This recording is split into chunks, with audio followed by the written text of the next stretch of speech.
서울 강남구에 위치한 작은 성당. 매주 일요일 아침이면 이곳은 신실한 신자들로 가득 찼습니다. 그 중에서도 유독 눈에 띄는 여성이 한 명 있었습니다. 바로 30대 초반의 윤서연이었습니다. 단정한 옷차림에 청아한 미소를 지닌 그녀는 성당 내에서도 모범적인 신자로 통했습니다. 자원봉사에도 적극적이었고 어려운 이웃을 돕는 일에도 앞장섰습니다. 주변 사람들은 모두 그녀를 착하고 순수한 여성이라고 입을 모았습니다. 이 성당을 다니던 34세의 남성 최민호는 우연히 윤서연과 가까워지게 되었습니다. 그는 대기업에 다니는 성실한 직장인이었고 건강한 체격과 따뜻한 성품을 지닌 총각이었습니다. 윤서연은 최민호에게 먼저 다가왔습니다.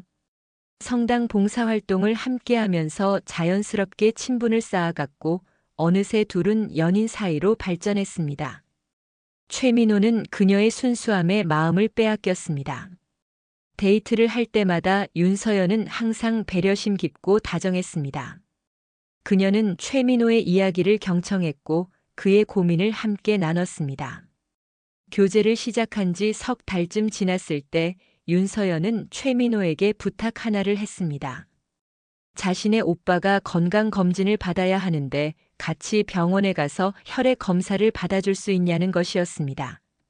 가족들끼리 혈액형을 확인하고 싶다는 그녀의 말에 최민호는 의심 없이 동의했습니다. 사랑하는 여자친구의 부탁이었고 단순한 혈액 검사일 뿐이었으니까요. 병원에서 검사를 받은 최민호의 혈액형은 AB형으로 확인되었습니다.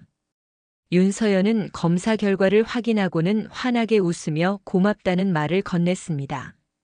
그 후 얼마 지나지 않아 윤서연은 또 다른 부탁을 했습니다.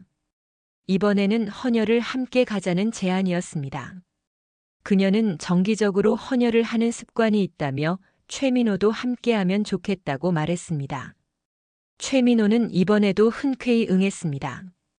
선행을 베푸는 일이기도 했고 여자친구와 함께하는 시간이 즐거웠기 때문입니다.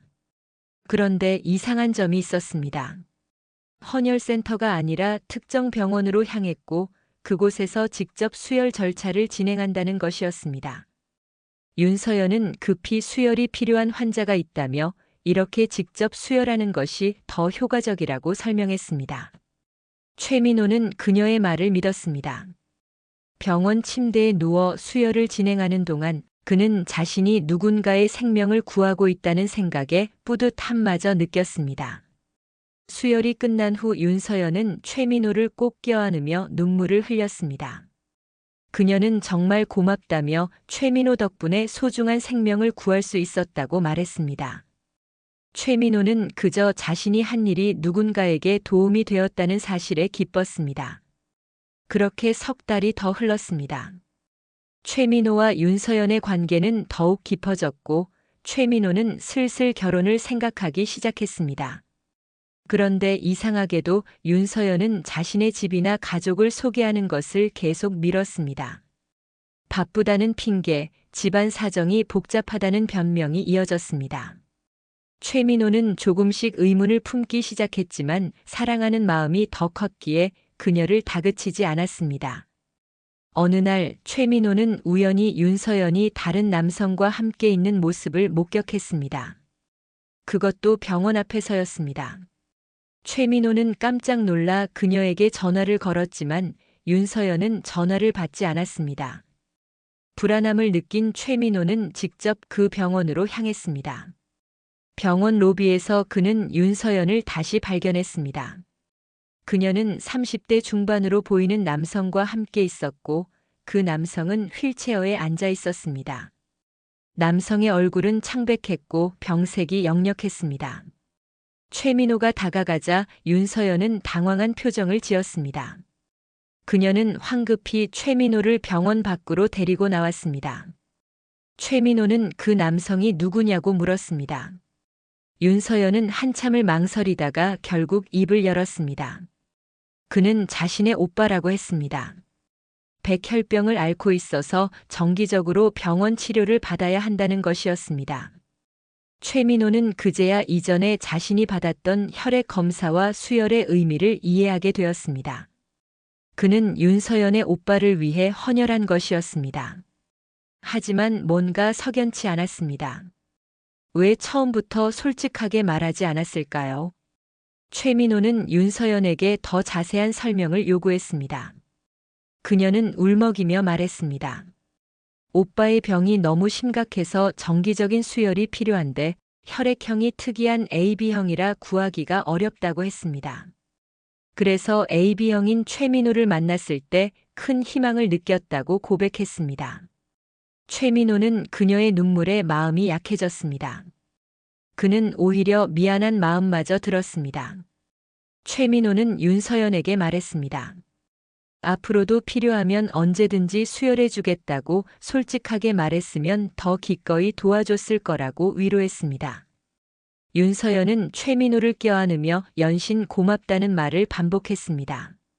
그렇게 최민호는 한 달에 한 번씩 정기적으로 윤서연의 오빠에게 수혈을 해주기 시작했습니다. 사랑하는 여자의 가족을 돕는 일이었고 그것이 곧 선행이라고 생각했습니다. 그런데 시간이 지나면서 최민호의 건강에 이상이 생기기 시작했습니다. 잦은 수혈로 인해 빈혈 증세가 나타났고 몸이 자주 피곤했습니다. 회사에서도 업무 집중력이 떨어졌고 얼굴색이 창백해졌습니다. 동료들이 걱정할 정도였습니다. 최민호는 윤서연에게 잠시 수혈을 쉬어야 할 것 같다고 조심스럽게 말했습니다. 그러자 윤서연의 태도가 돌변했습니다. 그녀는 눈물을 흘리며 오빠가 지금 가장 위독한 상태라고 호소했습니다. 지금 수혈을 중단하면 오빠가 죽을 수도 있다고 매달렸습니다. 최민호는 그녀의 절박함에 차마 거절하지 못했습니다. 자신의 건강보다 생명이 위급한 환자가 더 중요하다고 생각했습니다. 그렇게 최민호는 계속해서 수혈을 이어갔습니다. 하지만 그의 몸은 점점 더 악화되었습니다. 병원에서는 더 이상 이렇게 자주 수혈하면 안 된다고 경고했습니다. 최민호는 고민 끝에 윤서연에게 다른 방법을 찾아보자고 제안했습니다. 골수 기증이나 다른 AB형 헌혈자를 찾는 방법도 있지 않겠냐고 말했습니다. 그런데 윤서연은 이상하게도 그런 제안들을 모두 거부했습니다. 오빠의 몸 상태가 특수해서 최민호의 혈액만 받을 수 있다는 것이었습니다. 의학적으로 말이 안 되는 설명이었지만 최민호는 자신이 의학 지식이 부족해서 이해하지 못하는 것이라고 생각했습니다. 어느 날 최민호는 회사 선배와 술자리를 가졌습니다. 술이 취한 그는 선배에게 자신의 상황을 털어놓았습니다. 여자친구의 오빠를 위해 정기적으로 수혈하고 있다는 이야기였습니다. 선배는 최민호의 이야기를 듣고 심각한 표정을 지었습니다. 선배는 의사 친구가 있다며 한번 상담을 받아보는 게 어떻겠냐고 제안했습니다. 최민호는 처음에는 거절했지만 선배의 강력한 권유에 결국 그 의사를 만나게 되었습니다. 의사는 최민호의 건강 상태를 확인한 후 깜짝 놀랐습니다.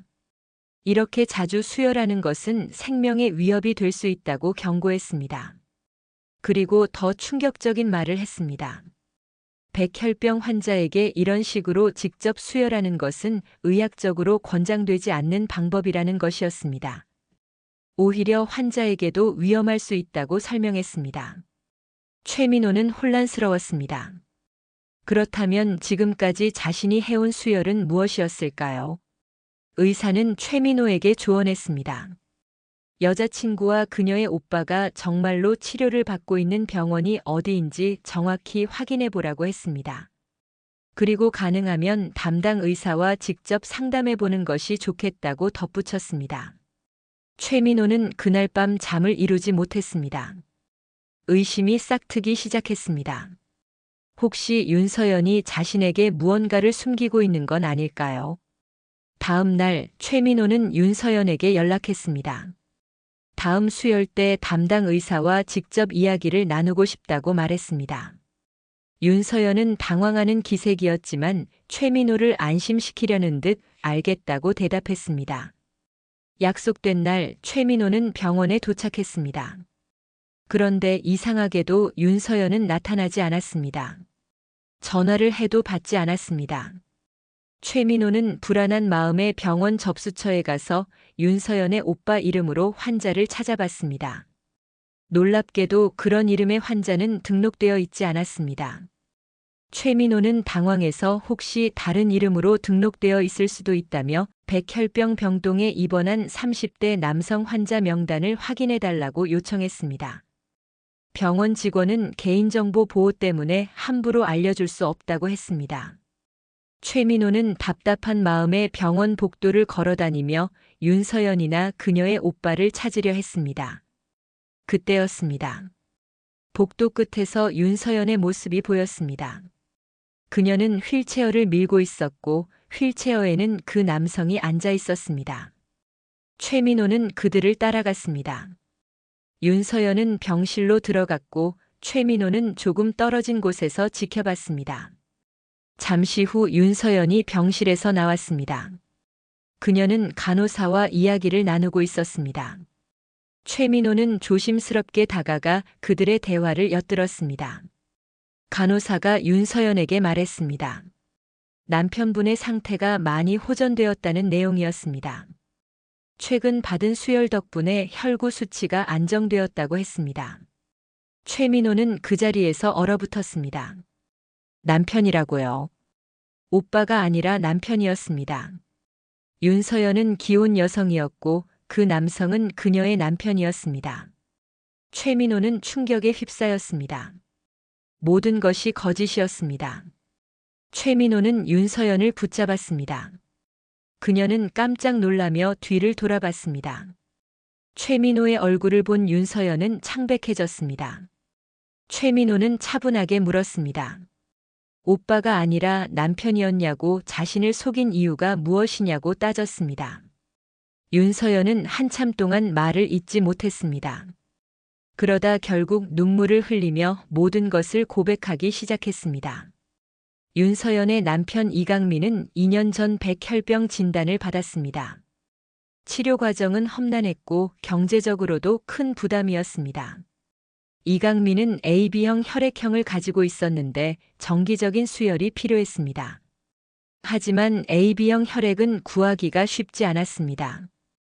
헌혈 혈액으로는 충분하지 않았고 병원에서는 직계 가족이나 지인 중에 AB형이 있으면 직접 수혈받는 것이 더 효과적이라고 했습니다. 문제는 윤서연도 그들의 가족 중 누구도 AB형이 아니었다는 것입니다. 윤서연은 절박했습니다. 사랑하는 남편을 살리기 위해서라면 무엇이든 할 각오가 되어 있었습니다. 그래서 그녀는 무서운 계획을 세웠습니다. AB형 남성들을 찾아내 그들과 가까워진 후 남편을 위한 수혈자로 만드는 것이었습니다. 윤서연은 성당이 최적의 장소라고 판단했습니다. 신실한 사람들이 모이는 곳이었고 봉사와 희생의 정신을 강조하는 공동체였습니다. 그녀는 성당에서 젊은 남성들에게 접근했습니다. 친절하고 순수한 이미지로 그들의 신뢰를 얻었습니다. 그리고 자연스럽게 혈액형을 확인할 수 있는 상황을 만들었습니다. 건강검진이나 헌혈을 제안하는 방식이었습니다. AB형이 확인되면 본격적으로 연애관계로 발전시켰습니다. 그렇게 그녀는 최민호 이전에도 여러 남성들과 관계를 맺었습니다. 최민호는 경악했습니다. 자신이 첫 번째 희생자가 아니었다는 사실에 온몸에 소름이 돋았습니다. 윤서연은 울면서 말했습니다. 남편을 살리기 위해서는 어쩔 수 없었다고, 다른 방법이 없었다고 변명했습니다. 그녀는 자신도 괴로웠다며 하지만 사랑하는 사람을 지키기 위해서는 이런 선택밖에 없었다고 주장했습니다. 최민호는 말문이 막혔습니다. 분노와 배신감 그리고 허탈함이 동시에 밀려왔습니다. 자신이 생각했던 순수하고 착한 여성은 존재하지 않았습니다. 그녀는 철저하게 계산된 거짓말로 자신을 이용했던 것입니다. 최민호는 윤서연에게 등을 돌렸습니다. 더 이상 그녀의 얼굴을 보고 싶지 않았습니다. 최민호는 집으로 돌아와 모든 것을 정리했습니다. 윤서연과의 연락을 완전히 차단했고 성당도 그만두었습니다. 하지만 마음의 상처는 쉽게 아물지 않았습니다. 자신이 얼마나 순진했는지, 얼마나 쉽게 속았는지 자책했습니다. 며칠 후 최민호는 경찰서를 찾았습니다. 윤서연의 행위를 고발하기 위해서였습니다. 경찰은 최민호의 진술을 듣고 수사를 시작했습니다. 조사 과정에서 충격적인 사실들이 드러났습니다. 윤서연은 최민호 외에도 최소 5명 이상의 남성들을 같은 방식으로 속였습니다. 그들 모두 AB형이었고 윤서연과 연애 관계를 맺으며 정기적으로 수혈을 했습니다. 일부는 건강 악화로 관계가 끝났고 일부는 의심을 품고 스스로 떠났습니다. 더 놀라운 것은 윤서연의 남편 이강민도 이 사실을 알고 있었다는 점입니다. 그는 아내가 다른 남성들과 만나는 것을 묵인했고 오히려 적극적으로 협조했습니다.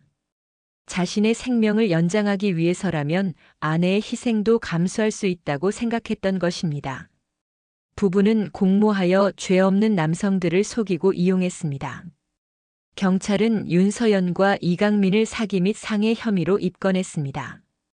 재판 과정에서 윤서연은 끝까지 자신의 행동이 남편을 살리기 위한 불가피한 선택이었다고 주장했습니다.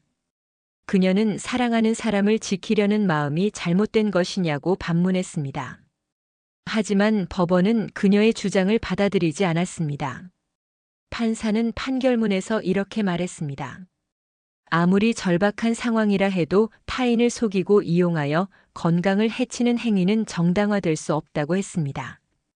윤서연은 사랑이라는 이름으로 범죄를 저질렀고 그 과정에서 여러 사람들에게 육체적, 정신적 피해를 입혔습니다.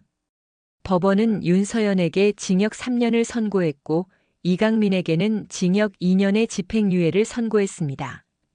재판이 끝난 후 최민호는 다른 피해자들과 만났습니다. 그들 모두 비슷한 경험을 했습니다.